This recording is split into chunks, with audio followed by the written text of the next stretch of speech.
Hello बच्चों, let's see the following question. Question says, what is follicular atresia? Follicular atresia का मतलब क्या है? इस क्वेश्चन का की कॉन्सेप्ट है human reproduction. So human reproduction topic के अंदर ये क्वेश्चन आता है. रिप्रोडक्शन का मतलब है ability to produce fertile offsprings. Fertile offsprings produce करने का फेनोमिनन या प्रोसेस को हम रिप्रोडक्शन कहते हैं. सो अगर फॉलिकुलर एट्रेशिया के बारे में जानना है हमें फीमेल का रिप्रोडक्टिव ऑर्गन यानी our primary reproductive organ ovary के बारे में जानना है. प्राइमरी रिप्रोडक्टिव ऑर्गन है ओवरी. सो अगर हम इस ओवरी को देखें, ये एक आलमंड शेप का स्ट्रक्चर है.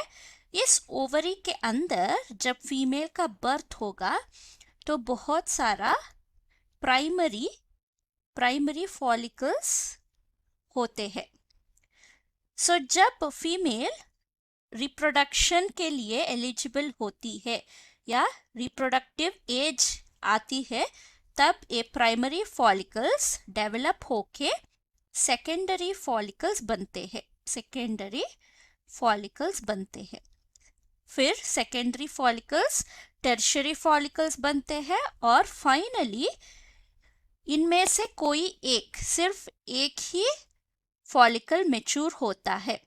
सो एक फॉलिकल मैच्योर होने के बाद उस फॉलिकल को हम ग्राफियन फॉलिकल कहते हैं. Graafian follicle. सो इस ग्राफियन फॉलिकल के अंदर सेंटर में हमें oocyte या ओवम मिलेगा और इसके चारों तरफ हमें सेल्स, प्रोटेक्टिव सेल्स मिलेंगे. सो ग्राफियन फॉलिकल प्रोड्यूस होने के बाद ये ग्राफियन फॉलिकल एक मैच्योर ओवम को रिलीज करता है और सारा प्रोटेक्टिव टिश्यू डीजेनरेट हो जाता है. ये है ओवरी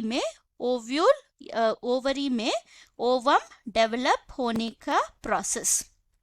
अभी मैंने बोला बहुत सारा प्राइमरी फॉलिकल्स है, इनमें से कोई सेकेंडरी फॉलिकल्स बनेंगे पर फाइनली एक ही फॉलिकल मैच्योर होगा.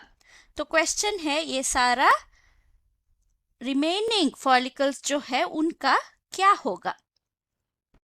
तो अभी हम देखेंगे द रिमेनिंग फॉलिकल्स का क्या होगा.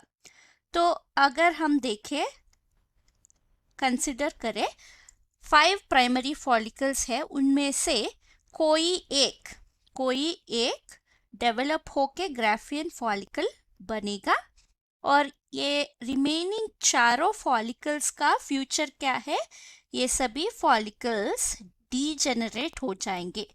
डीजेनरेट मतलब सेल्फ डेथ की ओर बढ़ेंगे. सो एक फॉलिकल है मैच्योर होगा और रिमेनिंग फॉलिकल्स जो डीजेनरेट होंगे, इस प्रोसेस को हम फॉलिकुलर एट्रेशिया कहते हैं. तो आंसर है follicular atresia is degeneration of the other follicles in female ovary. I hope you have understood the concept. Thank you and all the best.